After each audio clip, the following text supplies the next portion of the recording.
Hello Somerville, my name is Ed Halloran and welcome to the Somerville Labor Show. This is our second show. I really enjoyed the first one. We had Penelope Genowin here. She really kind of like set the table for what we're going to be talking about. I thought it was very exciting for me. Our goal is to give the viewers some knowledge and educate them on labor in the city of Somerville and beyond nationwide as it affects us. I think it's a very important subject. Why the building trade unions why are they having so much difficulty getting hired to work on some of these developments in the city of Somerville? The city has approximately 7,000 to 8,000 union members that currently live in the city. And it seems to me that there's this stigma and barrier in the city about unions. And almost like it's taboo to hire union workers on these new development projects. In a city that's under development, how can the city afford not to utilize its most local and invested labor force?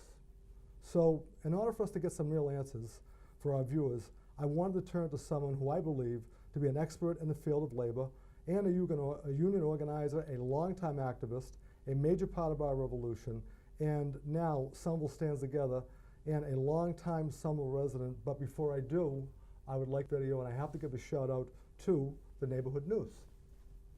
Thursday, April 26th, Somerville Stands Together held a rally for workers' rights in Somerville and then spoke at the Board of Aldermen meeting. The rally was attended by residents, workers, and several local unions. For years, things have been going in the wrong direction in Somerville. Hey. We're standing together today to turn that around. When I say stand, you say together. Stand! Together! Stand! Together! Somerville! Together! Somerville! Together! The rally started in Union Square and then marched up to City Hall. Attendees said that they felt the city is not doing enough to protect the working class, especially as the city continues to develop. I'm dismayed with the fact that the 99% of Somerville, the working people in Somerville, are really getting screwed. And that's inconsistent with the Somerville values that I know. We are hoping to achieve some unity and agreement around the fact that you can't call yourself a progressive in Somerville and be screwing over working people. That an attack on one of us is an attack on all of us. I came out to rally because I'm a lifelong Somerville resident. I know that they're trying to get a big push for union workers. It's about time that some of the residents like myself have finally get a chance to work at home. Okay, Rand Wilson, welcome to the show. That was a great video. It was a great video. I love that thing, man. I'll tell you, it was watch and to be part of. Yeah. You know. Great kickoff. I know it's not possible. Give them your resume here, okay, which is long, because you and I have been around for a long time. Yep. You know that. But can you give us a brief history of Rand Wilson, your accomplishments, what you do, why you do it, and why are you still doing it? Well, I became a union organizer because I think I had a natural kind of, a child from the 60s, and never liked to be told what to do, never trust anybody over 30, kind of anti-authoritarian, and really believed that another world was possible, that life could be better. And then when I started working, my first job, I was a psychiatric aide, and I had a horrible supervisor, and I knew something was wrong, the way that they pushed us around, and the way that they made decisions without really getting the input of the employees. And that experience changed me. So then my next job was at a chemical plant out of town, but I had an opportunity there to really pull people together and help start a union. So did you actually organize that? Yeah. Did you have any experience, any background doing that? No. Are you kidding me? So no, you were kind of like a Norma Ray kind of thing going on. Norman Rand. I like that. Yeah. I like that. No. And then that's cool. Then I worked in Cambridge, and I was a quality control checker in a medical testing kit company. I really got into it there. Okay. Yeah, really got into it So why there. don't we do this? Why don't we skip ahead, and let's talk about Bernie a little bit. And the only reason why I want to talk about the side revolution thing, and I already talked to Penelope about that, but it seemed to me that that's when things really started to heat up in the city. Well, in my opinion, as just someone looking. For you know, I would put Matt McLaughlin ahead of Bernie Sanders. All right. I'm local Okay. equivalent of Bernie Sanders. All And right. you got to remember, Matt ran in 2013.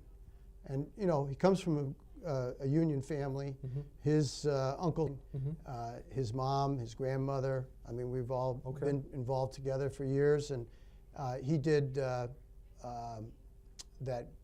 community group, what was it called? Somerville, Save Our Somerville. Okay. And that's when I got involved with Matt, even though I watched him grow up, you know, in his family, but we got involved together. I know Matt. I appreciate him too as well. But I was only trying to hit on the importance of what the energy brought from that campaign. Well, so I think Matt was an outsider that came into the city, the same as kind of in the Democratic Party.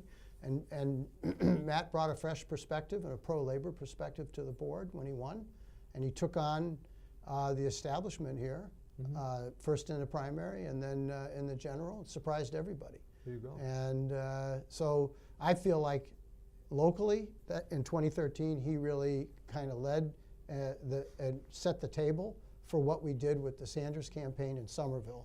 And Matt was he was the chair of the Bernie Sanders campaign here in Somerville, and of course, as you know, I was active I can in tell it. it's stunning, really, a lot of it. Yeah, to me, and we haven't seen despite what happened around the state, where Bernie and Hillary just tied, Sanders did very well, got a big majority in Somerville. All I in forget. right? Right, but I think he carried Somerville by about 57% roughly. Yeah, it's amazing. And did an outstanding job. And you know, from there, the energy for our revolution emerged. And now you're involved in a new group. It's called Somerville Stands Together. Okay. Yeah, and just a word about that. Stands Together is a coalition that involves Our Revolution Somerville, that involves the municipal employee unions like the firefighters and your union, the Somerville Municipal Employees, and it involves, and my union, SEIU Local 888. You can visit that on the website at SEIU888.org, which also has 100 members here in the city. But and the building trades. And if it wasn't for the building trades, it really wouldn't have the kind of energy and juice that it has. They bring a lot to the table. They've been helping us with the signs and the PR campaign and the website. Okay. And that website, by the way, is somervillestandstogether.com. There you go. Yeah, We'll get it out there at the end too, Rand. Yeah. No worries about that. We'll get any plug you need here. Here's my first. It's more of a quote, but it's also a question. And I know I've heard this from you. You've been quoted from time and time again that someone needs good union jobs. You've said that time and time again. Can you explain why you believe these jobs are better jobs as union jobs rather than a non-union job? Can you give us? Sure. Yeah. So I kind of begin with the premise that you know, the balance of forces between workers and their employers, between the bosses and employees, it's not equal, right? This is not an equitable relationship. The employer, the boss, governs your pay, your working conditions, your vacation schedule, you know, your sick holidays, the benefits, the health care, your pension, if you're lucky enough to get one. It's not an equal relationship. So how do we get, and you walk through that door of your employer, or get into their truck, or you know, begin to do your job for a boss, all of your rights disappear. The rights on the street, as a citizen, as a resident, those rights are gone. Free speech, everything. The only right you have on the job is to come together with your employees to improve your wages and working conditions. And once you've done that, once you've exercised that right, then you gain a voice at work.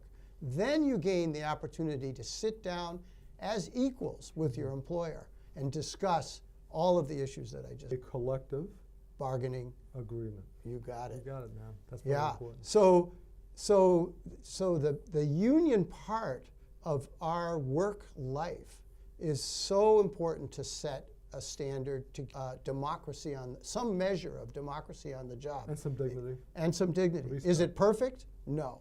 Does it really balance? Never. Employers are holding all the cards. Right. This gives you some rights on the job, a voice at work, and the opportunity to negotiate your wages and your benefits. So we're going to get into a little bit more of that kind of talk Yeah, very soon. all right. The next question I have for you, the viewers at home here, probably, whether they're at home or wherever they are, okay, probably don't know what the prevailing wage means. Yes. They don't know what it is, and they've heard a lot of things that are going on lately in the city, a lot of talk about prevailing wage. Yep. It's complex probably to some people. I'm sure it's simple to you. If you could just give them a brief, like, what is prevailing wage and what does it mean and why is it so important to have paid prevailing wage? It's only on public projects, am I correct? When public money comes into play, Yes. whether it's a school or housing development or something like that, if it's financed by the city, if it's financed by the state or the federal government, then they're to pay a prevailing wage. Okay. And all that means, it's simple. It's just a fair wage for the type of job that worker is going to be employed to do. Because we don't want employers to go on the low road, to go on the cheap at their jobs. We want them to pay a fair wage when we're subsidizing that work Right. with our tax dollars. We want to establish And a it's the law. fairness. And that's the law. That's yeah, the law. That's the law. Okay. And it was put in. It's a law that protects the worker Yep. and it protects the public's tax dollars from shoddy work, from low road practices. So rather than getting And it also say that it puts the bidders on that job to develop that, build that school, renovate that housing, pave that road. It puts the bidders on a field, right? So you're not going to compete with low wage, the low price, because the public wants to get a good deal, Well, that's- right? And that's why the there's a- people that make these decisions are It's a big the low concern. price. There's a big concern about that, because people build as many units as they can, and they want to build them, low wages, can build more units, make more of a profit.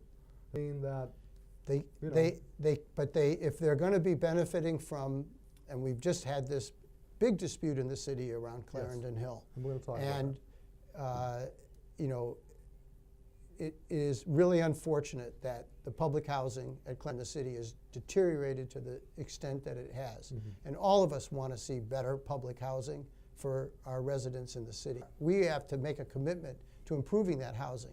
However, to bring a deal forward to the city of Somerville that explicitly was premised, the financial list on not paying fair wages, that's unacceptable. We can't allow anybody to to go below, to go low. Okay, so we get it. I mean, there's some sensitivity for the people who are living in those units as well too. We have to think about that because people are. Well, I'm gonna still optimistic. No, they're going to be that- displaced, and they're going to need some good housing that's going to have to be built. And I think there was a lot. People were very concerned about that, from what I understood at the hearings, and Of course, right. All of us want to see quality public housing and conditions And for to take care people of the people, absolutely, Yeah. absolutely. And but we shouldn't be nobody should be allowed to evade the law. Redgate Development was trying to do. Okay. And I don't know what the results will be, but I'm optimistic that eventually the developers will come to their senses and pay prevailing wage. That would be great. And to have understand. good standards there. It's up at the State House now. So you say it's up at the State House. That's good to know. Regarding Clarendon Hill, the project, how did the land, which there was public property, end up as a private development? How is that possible? I don't. I don't want. Don't get it. You know, if it's going to take us 15, 20 minutes, we can save that for another show. Yeah.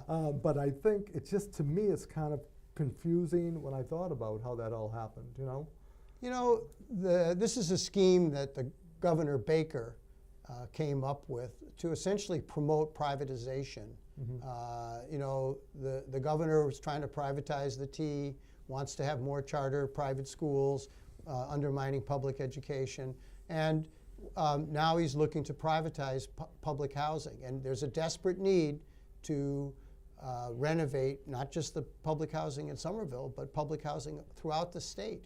But we're in the front end of that, and this is a scheme that he came up with his people to privatize that project and to you know, use the funds that would come from private investment to finance the renovations. So, I guess. That wasn't 15 minutes. Yeah, you're right. It wasn't 15 minutes. So this brings me back to the union trade workers again. It's really impossible to work in the city, and they live here, and they're going to other communities, and that's really what's going on. Why do you think there's this resistance to hire them? Are you getting that? I know we talked about that a little bit. Right now, right across the Mystic River, they're building the casino, and there are more people from Somerville working on that job than there are in Assembly Square. Heard that. So how are we going to address that problem? We want people that live here to get good jobs here.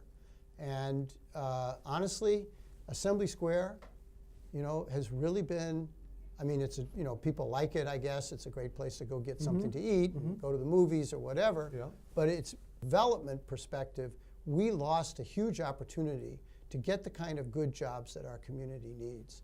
And most of the work, not all of the work there, was done by low road contractors that exploit labor. Bring workers from Somerville to those jobs. They hire people from Canada, New Hampshire. They're coming from all over the place, but they're not local people. They're not from Somerville, Cambridge, Medford, Arlington, Boston. People that are brought in and exploited. And it's a tragedy to happen. And one of the things that we're committed to do here in Somerville now is to do things differently here in Union Square, where we sit where there's $1 billion worth of development. Things got to be different. We want to make sure that development. I'm going to ask you right now.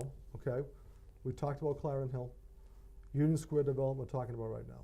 We just talked about Assembly Row, Green, right? Huge. Somerville High School, right?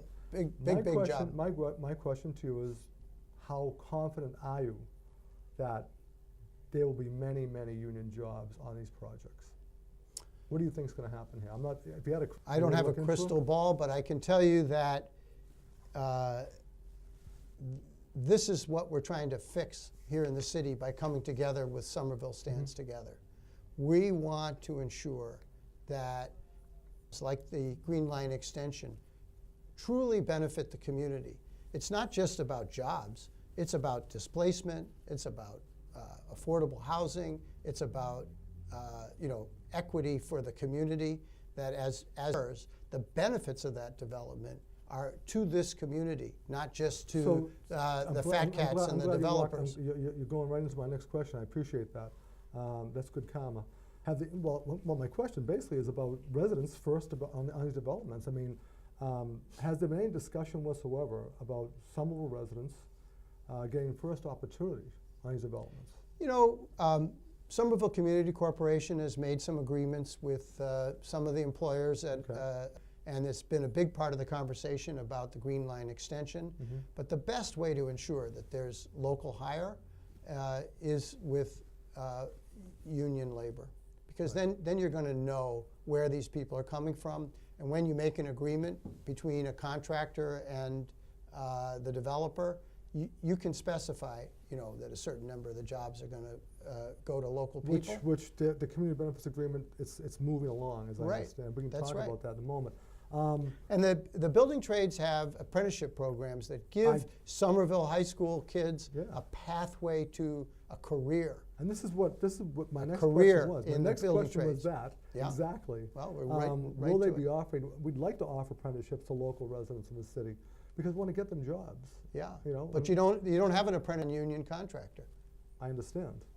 So that's something that And that's the difference between working union and working non-union. Is a job that actually is a career that's going to have health benefits, give you an annuity, give you pension. Okay.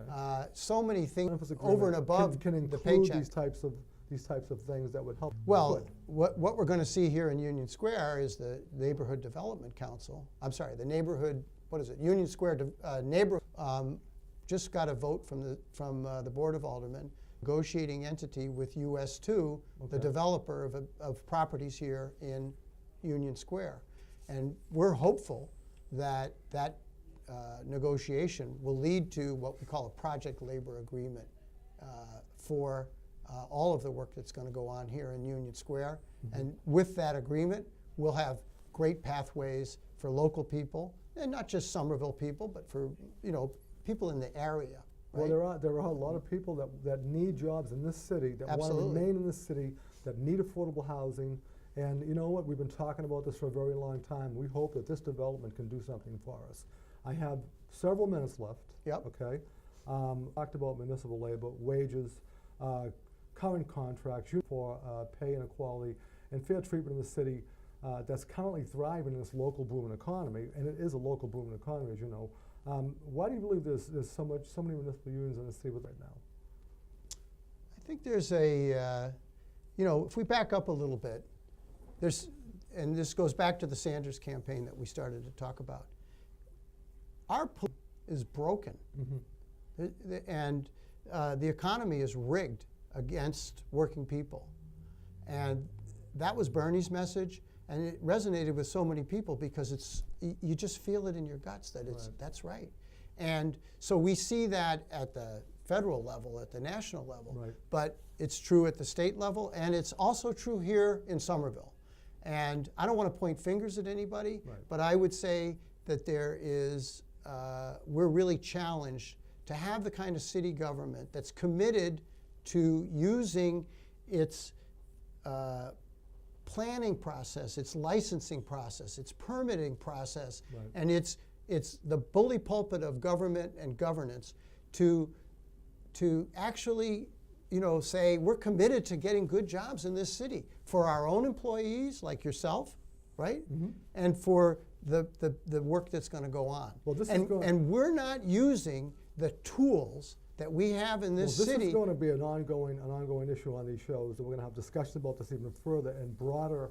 We're going to get into this whole thing, and we have high hopes. I really want to emphasize the tools are there at the municipal level, in the planning, in our licensing and permitting departments, to get the kind of good jobs that we need in this city, and they're not being deployed. We're not baking that into the process. The commitment isn't there. By the way, should start with our own municipal employees, our police, our firefighters, our librarians, and our teachers.